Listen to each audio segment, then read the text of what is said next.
Has the Duchess returned?" "No, your Grace."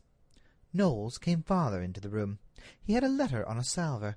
When the Duke had taken it, Knowles still lingered. The Duke glanced at him. "Is an answer required?" "No, your Grace." Still Knowles lingered. "Something a little singular has happened. The carriage has returned without the Duchess, and the men say that they thought her Grace was in it." "What do you mean?" "I hardly understand myself, your Grace. Perhaps you would like to see Barnes?" Barnes was the coachman. "Send him up." When Knowles had gone, and he was alone, his Grace showed signs of being slightly annoyed. He looked at his watch. "I told her she'd better be in by 4. She says that she's not feeling well, and yet one would think that she was not aware of the fatigue entailed in having the Prince come to dinner, and a mob of people to follow. I particularly wished her to lie down for a couple of hours." Knowles ushered in not only Barnes, the coachman, but Moisey, the footman, too. Both these persons seemed to be ill at ease. The Duke glanced at them sharply. In his voice there was a suggestion of impatience. "What is the matter?" Barnes explained as best he could. "If you please, your Grace, we waited for the Duchess outside Kane and Wilson's, the drapers. The Duchess came out, got into the carriage, and Moisey shut the door, and her Grace said home, and yet when we got home she wasn't there." "She wasn't where?" "Her Grace wasn't in the carriage, your Grace." "What on earth do you mean? Her Grace did get into the carriage. You shut the door, didn't you?" Barnes turned to Moisey. Moisey brought his hand up to his brow in a sort of military salute. He had been a soldier in the regiment in which, once upon a time, the Duke had been a subaltern. "She did. The Duchess came out of the shop. She seemed rather in a hurry, I thought. She got into the carriage, and she said, 'Home, Moisey.' I shut the door, and Bairns drove straight home. We never stopped anywhere, and we never noticed nothing happen on the way, and yet when we got home the carriage was empty." The Duke started. "Do you mean to tell me that the Duchess got out of the carriage while you were driving full pelt through the streets without saying anything to you, and without you noticing it?" "The carriage was empty when we got home, your Grace." "Was either of the doors open?" "No, your Grace." "You fellows have been up to some infernal mischief. You've made a mess of it. You never picked up the Duchess, and you're trying to palm this tale off on me to save yourselves." Barnes was moved to adjuration. "I'll take my Bible oath, your Grace, that the Duchess got into the carriage outside Kane and Wilson's." Moisey seconded his colleague. "I will swear to that, your Grace. She got into that carriage, and I shut the door, and she said, 'Home, Moisey.'" The Duke looked as if he did not know what to make of the story and its tellers. "What carriage did you have?" "Her Grace's brougham, your Grace." Knowles interposed. "The brougham was ordered because I understood the Duchess was not feeling very well, and there's rather a high wind, your Grace." The Duke snapped at him. "What has that to do with it? Are you suggesting that the Duchess was more likely to jump out of a brougham while it was dashing through the streets than out of any other kind of vehicle?" The Duke's glance fell on the letter which Knowles had brought him when he first had entered. He had placed it on his writing-table. Now he took it up. It was addressed, "To His Grace the Duke of Datchet. Private, very pressing." The name was written in a fine, clear, almost feminine hand. The words in the left-hand corner of the envelope were written in a different hand. They were large and bold, almost as though they had been painted with the end of the penholder instead of being written with the pen. The envelope itself was of an unusual size, and bulged out as though it contained something else besides a letter. The Duke tore the envelope open. As he did so, something fell out of it on to the writing-table. It looked as though it was a lock of a woman's hair. As he glanced at it, the Duke seemed to be a trifle startled. The Duke read the letter. "Your Grace will be so good as to bring £500 in gold to the Piccadilly end of the Burlington Arcade within an hour of the receipt of this. The Duchess of Datchet has been kidnapped. An imitation Duchess got into the carriage, which was waiting outside Kane and Wilson's, and she alighted on the road. Unless your Grace does as you are requested, the Duchess of Datchet's left-hand little finger will be at once cut off, and sent home in time to receive the Prince to dinner. Other portions of her Grace will follow. A lock of her Grace's hair is enclosed with this as an earnest of our good intentions. Before 5:30 p.m. your Grace is requested to be at the Piccadilly end of the Burlington Arcade with £500 in gold. You will there be accosted by an individual in a white top hat and with a gardenia in his buttonhole. You will be entirely at liberty to give him into custody or to have him followed by the police, in which case the Duchess's left arm, cut off at the shoulder, will be sent home for dinner, not to mention other extremely possible contingencies. But you are advised to give the individual in question the £500 in gold, because in that case the Duchess herself will be home in time to receive the Prince to dinner, and with one of the best stories with which to entertain your distinguished guests they ever heard. Remember, not later than 5:30, unless you wish to receive her Grace's little finger. The Duke stared at this amazing epistle when he had read it as though he found it difficult to believe the evidence of his eyes. He was not a demonstrative person, as a rule, but this little communication astonished even him. He read it again, then his hands dropped to his sides, and he swore. He took up the lock of hair which had fallen out of the envelope. Was it possible that it could be his wife's, the Duchess? Was it possible that a Duchess of Datchet could be kidnapped, in broad daylight, in the heart of London, and be sent home, as it were, in pieces? Had sacrilegious hands already been playing pranks with that great lady's hair? Certainly that hair was so like her hair that the mere resemblance made his Grace's blood run cold. He turned on Messrs. Barnes and Moysey as though he would have liked to rend them. "You scoundrels!" He moved forward as though the intention had entered his ducal heart to knock his servants down. But if that were so, he did not act quite up to his intention. Instead, he stretched out his arm, pointing at them as if he were an accusing spirit. "Will you swear that it was the Duchess who got into the carriage outside Kane and Wilson's?" Barnes began to stammer. "I'll swear, your Grace, that I thought—" The Duke stormed an interruption. "I don't ask what you thought. I ask you, will you swear it was?" The Duke's anger was more than Barnes could face. He was silent. Moysey showed a larger courage. "I could have sworn that it was at the time, your Grace, but now it seems to me that it's a rummy go." "A rummy go?" The peculiarity of the phrase did not seem to strike the Duke just then. At least, he echoed it as if it didn't. "You call it a rummy go? Do you know that I am told in this letter that the woman who entered the carriage was not the Duchess? What you are thinking about, or what case you will be able to make out for yourselves, you know better than I. But I can tell you this, that in an hour you will leave my service, and you may esteem yourselves fortunate if, tonight, you are not both of you sleeping in jail." One might almost have suspected that the words were spoken in irony, but before they could answer, another servant entered, who also brought a letter for the Duke. When his Grace's glance fell on it, he uttered an exclamation. The writing on the envelope was the same writing that had been on the envelope which had contained the very singular communication, like it in all respects, down to the broomstick end thickness of the private and very pressing in the corner. "Who brought this?" stormed the Duke. The servant appeared to be a little startled by the violence of his Grace's manner. "A lady, or at least, your Grace, she seemed to be a lady." "Where is she?" "She came in a hansom, your Grace. She gave me that letter and said, 'Give that to the Duke of Datchet at once, without a moment's delay.' Then she got into the hansom again and drove away." "Why didn't you stop her?" "Your Grace."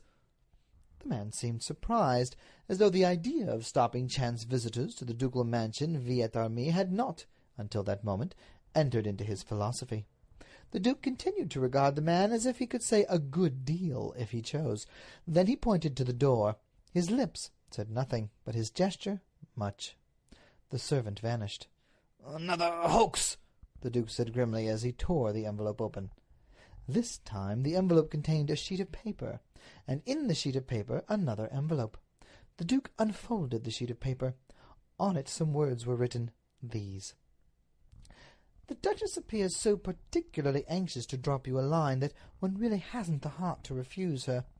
Her Grace's communication, written amidst blinding tears, you will find enclosed with this." "Knowles," said the Duke, in a voice which actually trembled, Knowles, hoax or no hoax, I will be even with the gentleman who wrote that." Handing the sheet of paper to Mr. Knowles, his Grace turned his attention to the envelope which had been enclosed. It was a small square envelope, of the finest quality, and it reeked with perfume. The Duke's countenance assumed an added frown. He had no fondness for envelopes which were scented. In the centre of the envelope were the words, "To the Duke of Datchet," written in the big, bold, sprawling hand which he knew so well. "Mabel's writing," he said, half to himself, as with shaking fingers he tore the envelope open. The sheet of paper which he took out was almost as stiff as cardboard. It, too, emitted what his Grace deemed the nauseous odour of the perfumer's shop. On it was written this letter. "My dear Hereward, for heaven's sake do what these people require. I don't know what has happened or where I am, but I am nearly distracted. They have already cut off some of my hair, and they tell me that if you don't let them have £500 in gold by 5:30, they will cut off my little finger too. I would sooner die than lose my little finger, and I don't know what else besides. By the token which I send you, and which has never, until now, been off my breast, I conjure you to help me. Hereward, help me." When he read that letter, the Duke turned white, very white as the paper on which it was written. He passed the epistle on to Knowles. "I suppose that also is a hoax?" Mr. Knowles was silent. He still yielded to his constitutional disrelish to commit himself. At last he asked, "What is it that your Grace proposes to do?" The Duke spoke with a bitterness which almost suggested a personal animosity toward the inoffensive Mr. Knowles. "I propose, with your permission, to release the Duchess from the custody of my estimable correspondent. I propose, always with your permission, to comply with his modest request, and to take him his £500 in gold." He paused, then continued in a tone which, coming from him, meant volumes. "Afterwards, I propose to cry quits with the concocter of this petty little hoax, even if it costs me every penny I possess. He shall pay more for that £500 than he supposes." End of Chapter 1. Chapter 2. The Duke of Datchet, coming out of the bank, lingered for a moment on the steps. In one hand he carried a canvas bag which seemed well weighted.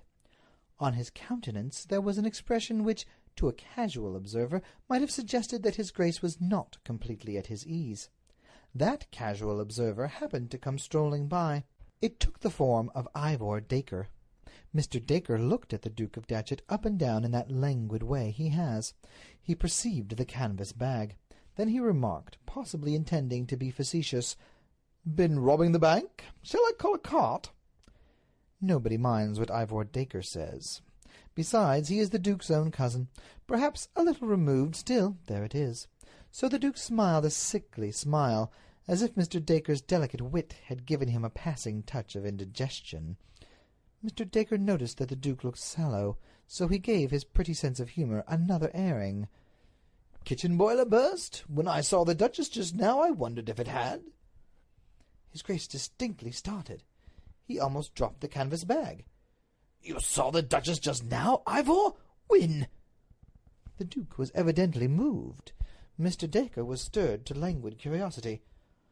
"I can't say I clocked it. Perhaps half an hour ago, maybe a little more." "Half an hour ago, are you sure? Where did you see her?" Mr. Dacre wondered. The Duchess of Datchet could scarcely have been eloping in broad daylight. Moreover, she had not yet been married a year. Everyone knew that she and the Duke were still as fond of each other as if they were not man and wife. So, although the Duke, for some cause or other, was evidently in an odd state of agitation, Mr. Dacre saw no reason why he should not make a clean breast of all he knew. "She was going like blazes in a hansom cab." "In a hansom cab? Where?" "Down Waterloo Place." "Was she alone?" Mr. Dacre reflected. He glanced at the Duke out of the corners of his eyes. His languid utterance became a positive drawl. "I rather fancy that she wasn't." "Who was with her?" "My dear fellow, if you were to offer me the bank, I couldn't tell you." "Was it a man?" Mr. Dacre's drawl became still more pronounced. "I rather fancy that it was." Mr. Dacre expected something. The Duke was so excited, but he by no means expected what actually came. "Ivor, she's been kidnapped." Mr. Dacre did what had never been known to do before within the memory of man. He dropped his eyeglasses. "Datchet! She has! Some scoundrel has decoyed her away and trapped her. He's already sent me a lock of her hair, and he tells me that if I don't let him have £500 in gold by 5:30, he'll let me have her little finger." Mr. Dacre did not know what to make of his Grace at all. He was a sober man. It couldn't be that. Mr. Dacre felt really concerned. "I'll call a cab, old man, and you'd better let me see you home." Mr. Dacre half raised his stick to hail a passing hansom. The Duke caught him by the arm. "You ass! What do you mean? I'm telling you the simple truth. My wife's been kidnapped." Mr. Dacre's countenance was a thing to be seen and remembered. "Oh, I hadn't heard that there was much of that sort of thing about just now. They talk of poodles being kidnapped, but as for duchesses, you'd really better let me call that cab." "Ivor, do you want me to kick you? Don't you see that to me it's a question of life and death? I've been in there to get the money." His Grace motioned toward the bank. "I'm going to take it to the scoundrel who has my darling at his mercy.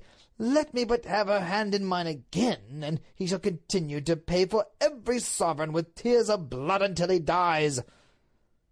"Look here, Datchet, I don't know if you're having a joke with me, or if you're not well." The Duke stepped impatiently into the roadway. "Ivor, you're a fool! Can't you tell jest from earnest, health from disease? I'm off. Are you coming with me? It would be as well that I should have a witness."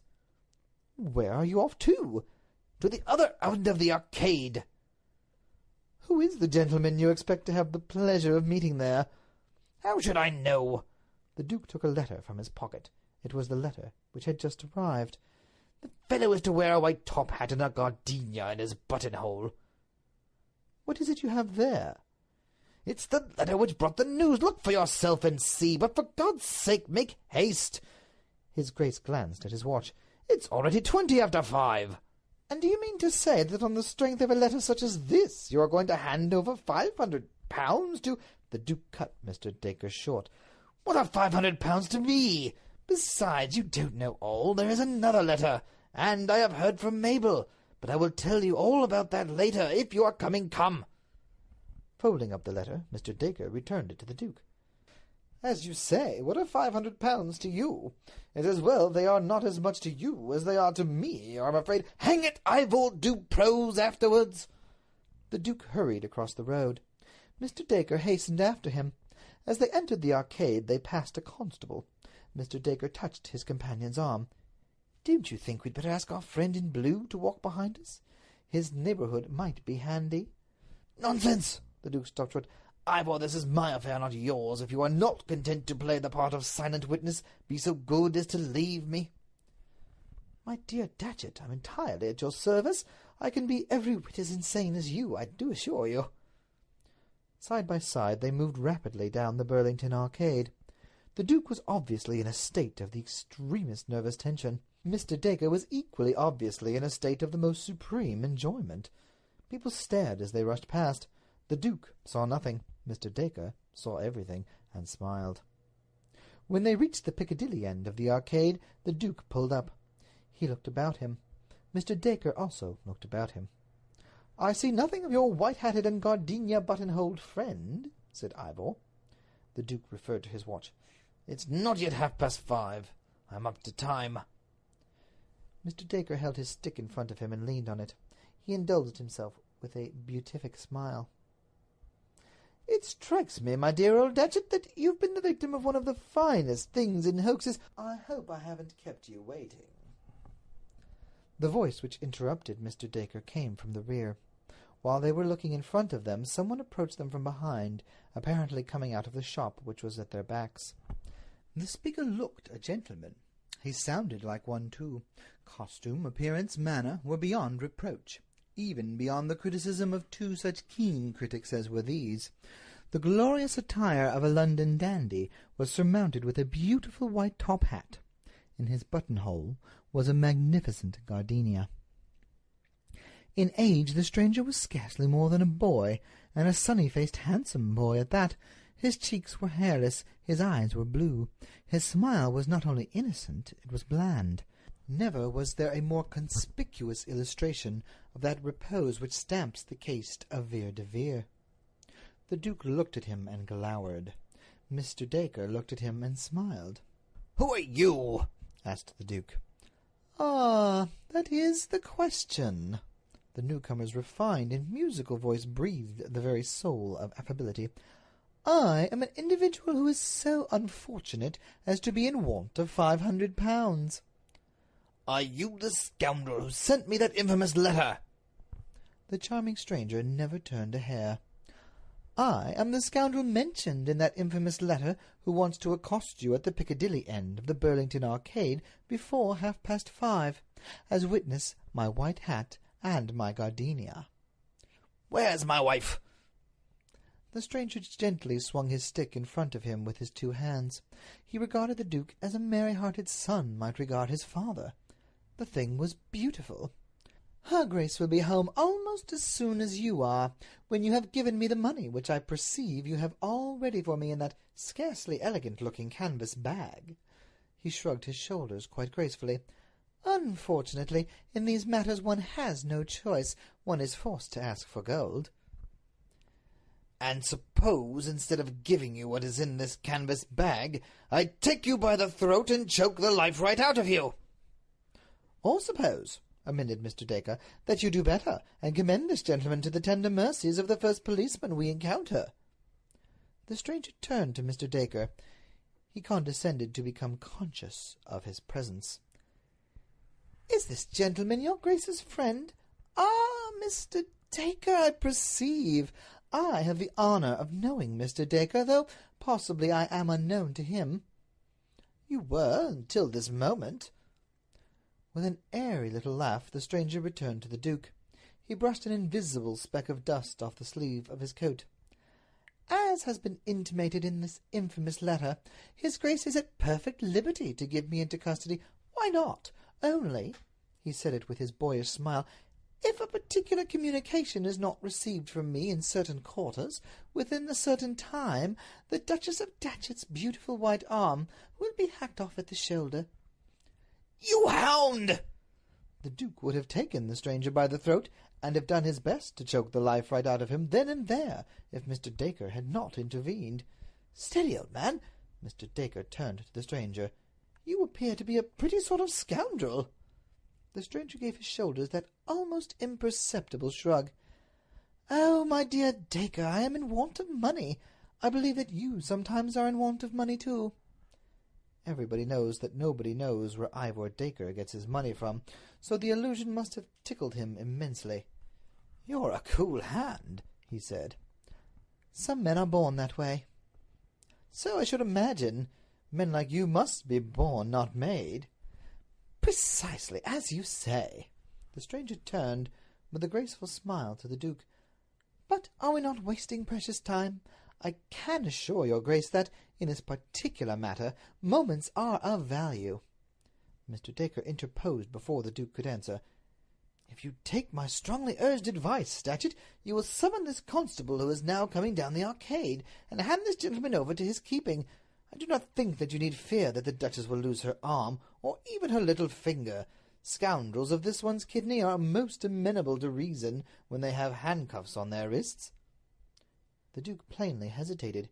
He would, and he would not. The stranger, as he eyed him, seemed much amused. "My dear Duke, by all means act on Mr. Dacre's valuable suggestion. As I said before, why not? It would at least be interesting to see if the Duchess does or does not lose her arm. Almost as interesting to you as to Mr. Dacre. Those blackmailing, kidnapping scoundrels do use such empty menaces. Besides, you would have the pleasure of seeing me locked up. My imprisonment for life will recompense you even for the loss of her Grace's arm. And £500 is such a sum to have to pay merely for a wife. Why not, therefore, act on Mr. Dacre's suggestion? Here comes the constable." The constable referred to was advancing toward them. He was not a dozen yards away. Let me beckon to him. I will with pleasure." He took out his watch, a gold chronograph repeater. "There are scarcely 10 minutes left, during which it will be possible for me to send the communication which I spoke of, so that it may arrive in time, as it will then be too late, and the instruments are already prepared for the little operation which her Grace is eagerly anticipating. It would perhaps be as well, after all, that you should give me into charge. You would have saved your £500, and you would, at any rate, have something in exchange for her Grace's mutilated limb. Ah, here is the constable. Officer!" The stranger spoke with such a pleasant little air of easy geniality that it was impossible to tell if he were in jest or in earnest. This fact impressed the Duke much more than if he had gone in for a liberal indulgence of the, under the circumstances, orthodox melodramatic scowling. And, indeed, in the face of his own common sense, it impressed Mr. Ivor Dacre, too.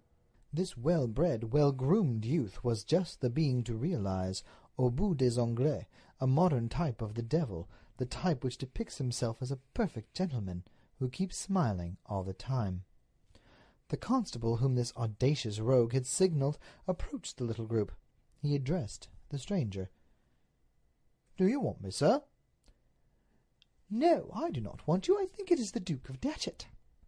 The constable, who knew the Duke very well by sight, saluted him as he turned to receive instructions. The Duke looked white, even savage. There was not a pleasant look in his eyes and about his lips. He appeared to be endeavouring to put a great restraint upon himself. There was a momentary silence. Mr. Dacre made a movement as if to interpose. The Duke caught him by the arm. He spoke. "No, constable, I do not want you. This person is mistaken." The constable looked as if he could not quite make out how such a mistake could have arisen, hesitated, then, with another salute, he moved away. The stranger was still holding his watch in his hand. "Only 8 minutes," he said. The Duke seemed to experience some difficulty in giving utterance to what he had to say. "If I give you this £500, you—" As the Duke paused, as if at a loss for language which was strong enough to convey his meaning, the stranger laughed. "Let us take adjectives for granted. Besides, it is only boys who call each other names. Men do things. If you give me the 500 sovereigns which you have in that bag, at once, in 5 minutes it will be too late. I will promise, I will not swear. If you do not credit my simple promise, you will not believe my solemn affirmations. I will promise that, possibly within an hour, certainly within an hour and a half, the Duchess of Datchet shall return to you absolutely uninjured, except, of course, as you are already aware, with regard to a few of the hairs on her head. I will promise this on the understanding that you do not yourself attempt to see where I go, and that you will allow no one else to do so." This with a glance at Ivor Dacre. "I shall know at once if I am followed. If you entertain such intentions, you had better, on all accounts, remain in possession of your £500. The Duke eyed him very grimly. "I entertain no such intentions until the Duchess returns." Again the stranger indulged in that musical laugh of his. "Ah, until the Duchess returns! Of course, then the bargain's at an end. When you are once more in the enjoyment of her Grace's society, you will be at liberty to set all the dogs in Europe at my heels. I assure you I fully expect that you will do so. Why not?" The Duke raised the canvas bag. "My dear Duke, 10,000 thanks. You shall see her Grace at Datchet House, upon my honour, possibly within the hour." "Well," commented Ivor Dacre, when the stranger had vanished, with the bag, into Piccadilly, and as the Duke and himself moved toward Burlington Gardens, "if a gentleman is to be robbed, it is as well that he should have another gentleman rob him." End of Chapter 2. Chapter 3. Mr. Dacre eyed his companion covertly as they progressed. His Grace of Datchet appeared to have some fresh cause for uneasiness. All at once he gave it utterance, in a tone of voice which was extremely sombre. "Ivor, do you think that scoundrel will dare to play me false?" "I think," murmured Mr. Dacre, "that he has dared to play you pretty false already." "I don't mean that, but I mean how am I to know, now that he has his money, that he will not still keep Mabel in his clutches?" There came an echo from Mr. Dacre. "Just so. How are you to know?" "I believe that something of the sort has been done in the States." "I thought that there they were content to kidnap them after they were dead. I was not aware that they had as yet got so far as the living." "I believe I have heard of something just like this." "Possibly they are giants over there." "And in that case the scoundrels, when their demands were met, refused to keep to the letter of their bargain and asked for more." The Duke stood still. He clenched his fists and swore. "Ivor, if that villain doesn't keep his word and Mabel isn't home within the hour, I shall go mad." "My dear Datchet," Mr. Dacre loved strong language as little as he loved a scene, "let us trust to time and a little to your white-hatted and gardenia buttonholed friend's word of honour. You should have thought of possible eventualities before you showed your confidence, really. Suppose, instead of going mad, we first of all go home." A hansom stood waiting for a fare at the end of the arcade. Mr. Dacre had handed the Duke into it before his Grace had quite realized that the vehicle was there. "Tell the fellow to drive faster." That was what the Duke said when the cab had started. "My dear Datchet, the man's already driving his gearage off its legs. If a bobby catches sight of him, he'll take his number." A moment later, a murmur from the Duke. "I don't know if you're aware that the Prince is coming to dinner."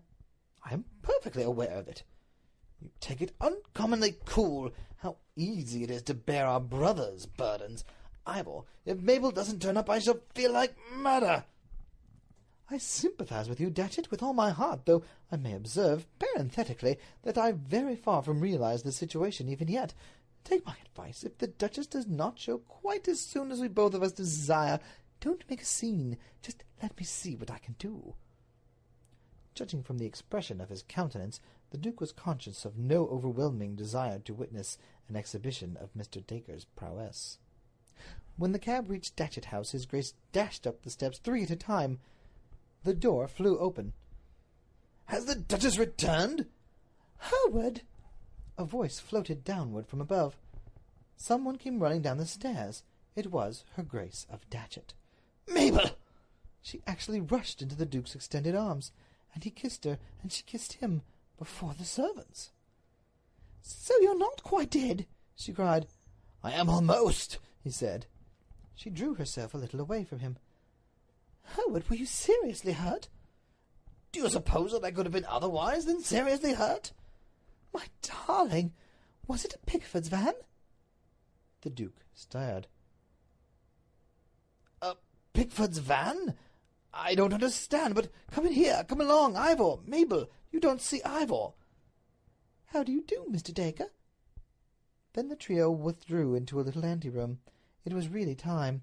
Even then the pair conducted themselves as if Mr. Dacre had been nothing and no one. The Duke took the lady's 2 hands in his. He eyed her fondly. "So you are uninjured, with the exception of that lock of hair. Where did the villain take it from?" The lady looked a little puzzled. "What lock of hair?"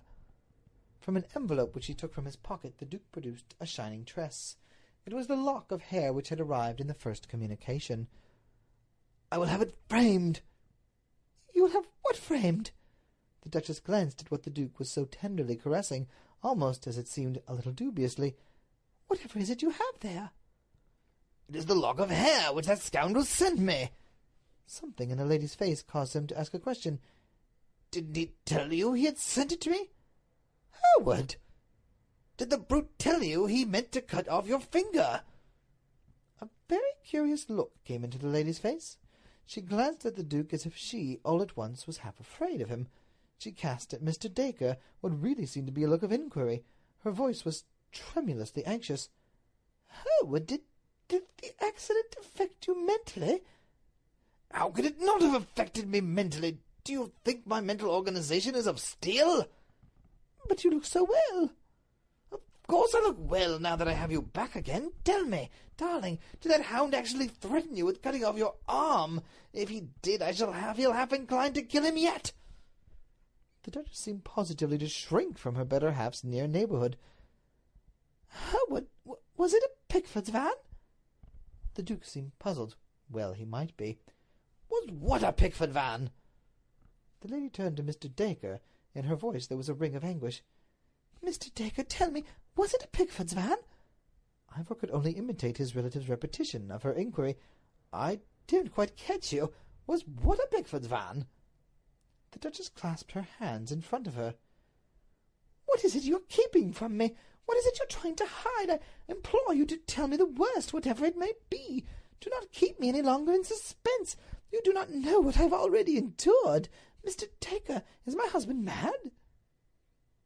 One need scarcely observe that the lady's amazing appeal to Mr. Dacre as to her husband's sanity was received with something like surprise. As the Duke continued to stare at her, a dreadful fear began to loom in his brain. "My darling, your brain is unhinged!" He advanced to take her 2 hands again in his, but, to his unmistakable distress, she shrank away from him. "Howard, don't touch me. How is it that I missed you? Why did you not wait until I came?" "Wait until you came?" The Duke's bewilderment increased. "Surely, if your injuries turned out after all to be slight, that was all the more reason why you should have waited after sending for me like that." "I sent for you, I?" The Duke's tone was grave. "My darling, perhaps you had better come upstairs." "Not until we've had an explanation. You must have known that I should come. Why did you not wait for me after you had sent me that?" The Duchess held out something to the Duke. He took it. It was a card, his own visiting card. Something was written on the back of it. He read aloud what was written. "Mabel, come to me at once with the bearer. They tell me that they cannot take me home. It looks like my own writing." "Looks like it? It is your writing." "It looks like it, and written with a shaky pen." "Dear child, one's hand would shake at such a moment as that." "Mabel, where did you get this?" "It was brought to me at Cane and Wilson's." "Who brought it?" "Who brought it? Why, the man you sent." "The man I sent?" A light burst upon the Duke's brain. He fell back a pace. "It's the decoy!" Her Grace echoed the words. "The decoy?" "The scoundrel! To set the trap with such a bait! My poor innocent darling! Did you think it came from me? Tell me, Mabel, where did he cut off your hair?" "Cut off my hair?" Her Grace put her hand to her head as if to make sure that her hair was there. "Where did he take you to?" "He took me to Draper's Buildings." "Draper's Buildings?" "I have never been in the city before, but he told me it was Draper's Buildings. Isn't that near the Stock Exchange?" "Near the Stock Exchange?" It seemed rather a curious place to which to take a kidnapped victim. The man's audacity. "He told me that you were coming out of the Stock Exchange when a van knocked you over. He said that he thought it was a Pickford's van. Was it a Pickford's van?" "No, it was not a Pickford's van. Mabel, were you in Draper's Buildings when you wrote that letter?" "Wrote what letter?" "Have you forgotten it already? I do not believe that there was a word in it which will not be branded on my brain until I die." "Howard, what do you mean?" "Surely you cannot have written me such a letter as that and then forgotten it already." He handed her the letter which had arrived in the second communication. She glanced at it askance. Then she took it with a little gasp. "Howard, if you don't mind, I think I'll take a chair." She took a chair. Whatever's this?" As she read the letter, the varying expressions which passed across her face were, in themselves, a study in psychology. "Is it possible that you can imagine that under any conceivable circumstances I could have written such a letter as this?" "Mabel!" She rose to her feet with emphasis. "Howard, don't say you thought this came from me." "Not from you?" He remembered Noel's diplomatic reception of the epistle on its first appearance. "I suppose you will say next that this is not a lock of your hair." "My dear child, what bee have you got in your bonnet? This a lock of my hair? Why, it's not the least bit like my hair." Which was certainly inaccurate. As far as colour was concerned, it was an almost perfect match. The Duke turned to Mr. Dacre. "Ivor, I've had to go through a good deal this afternoon. If I have to go through much more, something will crack." He touched his forehead. "I think it's my turn to take a chair." Not the one which the Duchess had vacated, but one which faced it. He stretched out his legs in front of him. He thrust his hands into his trouser pockets. He said, in a tone which was not gloomy, but absolutely gruesome, "Might I ask, Mabel, if you have been kidnapped?" "Kidnapped?" "The word I used was kidnapped. but I will spell it if you like, or I will get a dictionary, that you may see its meaning." The Duchess looked as if she was beginning to be not quite sure if she was awake or sleeping. She turned to Ivor. "Mr. Dacre, has the accident affected Hereward's brain?" The Duke took the words out of his cousin's mouth. "On that point, my dear, let me ease your mind. I don't know if you are under the impression that I should be in the same shape after a Pickford's van had run over me as I was before, but in any case I have not been run over by a Pickford's van. So far as I am concerned, there has been no accident. Dismiss that delusion from your mind." "Oh!" "You appear surprised. One might even think you were sorry. But may I now ask what you did when you arrived at Draper's Buildings?" "Did? I looked for you." "Indeed. And when you had looked in vain, what was the next item in your programme?" The lady shrank still farther from him. "Hereward, have you been having a jest at my expense?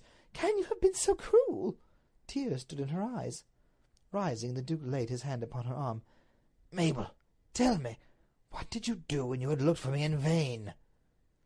"I looked for you upstairs and downstairs and everywhere. It was quite a large place. It took me ever such a time.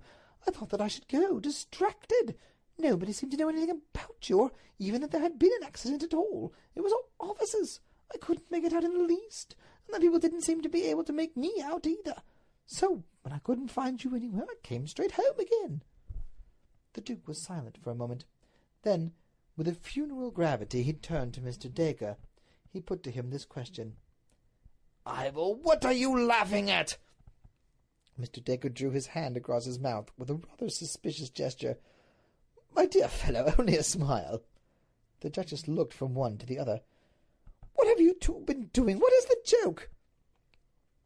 With an air of preternatural solemnity, the Duke took 2 letters from the breast-pocket of his coat. "Mabel, you have already seen your letter. You have already seen the lock of your hair. Just look at this and that." He gave her the 2 very singular communications which had arrived in such a mysterious manner, and so quickly one after the other. She read them with wide-open eyes. "Hereward, wherever did these come from?" The Duke was standing with his legs apart and his hands in his trouser pockets. I would give another £500 to know. Shall I tell you, madam, what I have been doing? I have been presenting 500 golden sovereigns to a perfect stranger with a top hat and a gardenia in his buttonhole." "Whatever for?" "If you have perused these documents which you have in your hand, you will have some faint idea. Ivor, when it's your funeral, I'll smile. Mabel, Duchess of Datchet, it is beginning to dawn upon the vacuum which represents my brain that I've been the victim of one of the prettiest things in practical jokes that ever yet was planned. When that fellow brought you that card at Cane and Wilson's, which I need scarcely tell you never came from me, someone walked out the front entrance who was so exactly like you. Both Barnes and Moysey took her for you. Moysey showed her into the carriage, and Barnes drove her home. But when the carriage reached home, it was empty. Your double had got out upon the road." The Duchess uttered a sound which was half gasp, half sigh. "Hereward!" "Barnes and Moysey, with beautiful and childlike innocence, when they found that they had brought the thing home empty, they came straight away and told me you had jumped out of the brougham while it had been driving full pelt through the streets. While I was digesting that piece of information, there came the first epistle, with the lock of your hair. Before I had time to digest that, there came the second epistle, with yours inside." "It seems incredible." "It sounds incredible, but unfathomable is the folly of man, especially of a man who loves his wife." The Duke crossed to Mr. Dacre. "I don't want, Ivor, to suggest anything in the way of bribery and corruption, but if you could keep this matter to yourself, not mention it to your friends, a white-hatted and gardenia buttonholed acquaintance is welcome to his £500, and— Mabel, what on earth are you laughing at?" The Duchess appeared all at once to be seized with inextinguishable laughter. "Hereward, just think how that man must be laughing at you!" And the Duke of Datchet thought of it. End of The Lost Duchess.